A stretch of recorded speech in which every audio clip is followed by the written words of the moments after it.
Very few cities in the world carry the weight of the name Tokyo, a city that was never supposed to exist, built on swamps, shaken by earthquakes, consumed by fire, and erased by bombs, yet today stands as the largest metropolitan area in human history. This is not just the story of a city, this is the story of a civilization that refused to die. In this journey, we will do something special. Using advanced artificial intelligence techniques, we have transformed ancient historical engravings and paintings into vivid, lifelike scenes. So you won't just be hearing history, you will witness it as close to real as it has ever been. From a forgotten fishing village on the edges of a feudal empire to the shining capital of the modern world, this is the full history of Tokyo.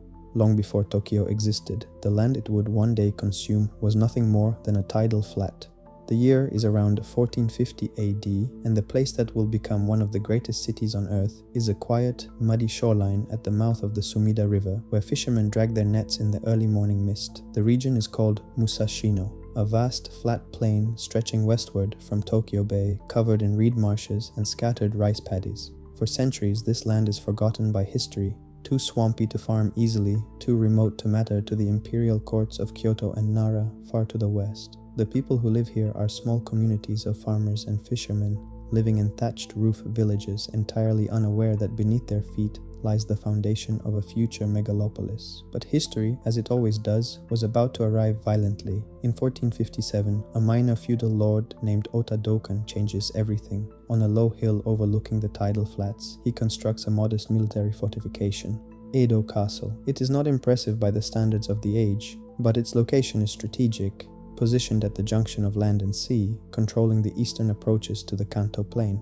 For decades, Edo remains a minor outpost, a name barely worth mentioning in the grand political drama of Japan's Sengoku period, the age of warring states, where powerful warlords tear the country apart in endless cycles of war and betrayal. Japan is burning, armies march across the country, entire provinces are swallowed by ambitious lords who rise and fall within a generation, and through it all, Edo waits, quiet, unremarkable, patient. Then, in 1590, the man who would unite Japan arrives at its gates. His name is Tokugawa Ieyasu, and he's handed Edo almost as an insult. Japan's supreme warlord, Toyotomi Hideyoshi, has just consolidated power over the entire country after decades of civil war. To neutralize Ieyasu, his most powerful rival, he orders him to abandon his ancestral lands in central Japan and relocate to the remote eastern provinces. Ieyasu arrives in Edo in August 1590 and immediately sees what others cannot. Potential hidden beneath mud and water. He launches the most ambitious urban engineering project in Japanese history, diverting rivers, filling tidal flats, draining swamps, and reshaping the coastline itself to create solid ground where there was none.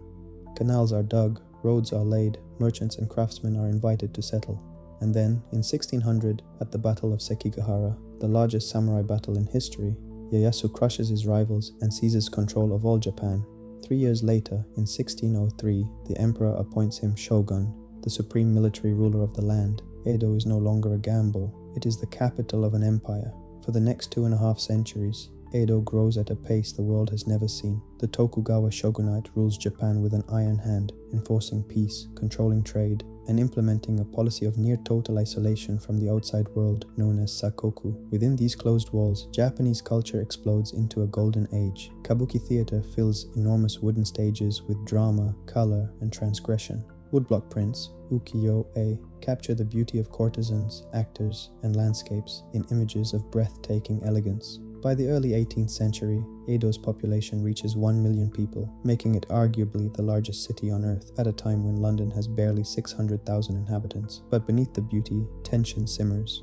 Fire is the city's oldest and most faithful enemy. In 1657, the Great Meireki Fire tears through Edo for 3 days, killing an estimated 100,000 people in what becomes known as the Fury Sword Fire. More than half the city is reduced to ash, and yet, within years, Edo is rebuilt, larger, more organized, more resilient. The city burns, the city rebuilds, the city grows. This cycle of destruction and rebirth will define Tokyo's character for the next 4 centuries. a city that does not mourn its ruins but builds upon them. The Japanese archipelago sits at the intersection of 4 tectonic plates, making it one of the most seismically active regions on the planet. The people of Edo develop a philosophy in response, a kind of radical acceptance of impermanence. On July 8, 1853, 4 black warships appear in the waters of Edo Bay. They are American, commanded by Commodore Matthew Perry, and they carry a message from the President of the United States: open Japan to foreign trade or face the consequences. The technological gap is devastating and humiliating. The arrival of the black ships does not just open Japan's ports, it tears apart the entire political and social order of the country. A movement builds, radical, idealistic, and violent, to restore power to the emperor and drag Japan into the modern age. After 15 years of political chaos, assassinations, and civil war, the shogunate collapses. In 1868, Emperor Meiji assumes power in the revolution that bears his name and renames Edo. What follows is one of the most extraordinary transformations in the history of human civilization. In the span of a single generation, Japan dismantles a feudal society that had existed for centuries and rebuilds itself as a modern industrial nation-state. Tokyo is the engine of this transformation. The samurai class is abolished. Men who had defined themselves entirely by their warrior code are suddenly told to cut their top knots and put away their swords. By 1900, Tokyo is a city of over 1 million people again, riding electric trams, reading daily newspapers, attending universities modeled on those of Berlin and Paris. At 11:58 a.m. on September 1st, 1923, the ground beneath Tokyo moves. The Great Kantō Earthquake,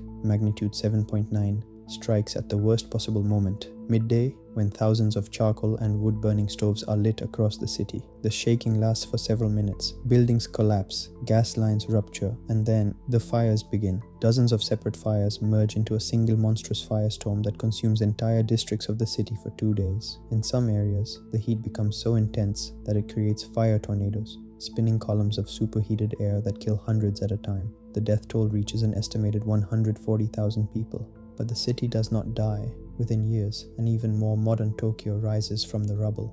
Wider streets, concrete buildings, improved infrastructure.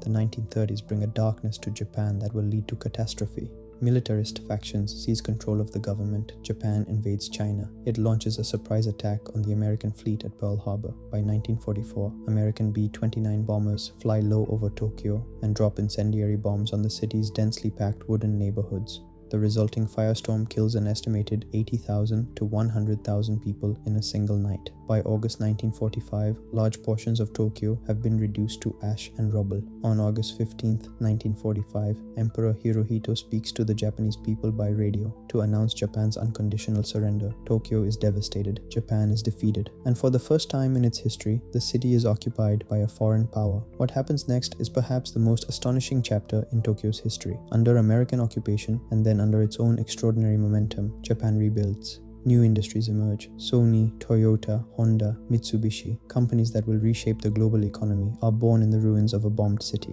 In 1964, Tokyo announces its resurrection to the world by hosting the Olympic Games. For these Olympics, the city builds the Shinkansen, the bullet train, connecting Tokyo to Osaka, at speeds the world has never seen on rails. The Tokyo Olympics of 1964 are a message to the world. We are back, we are better, we are the future.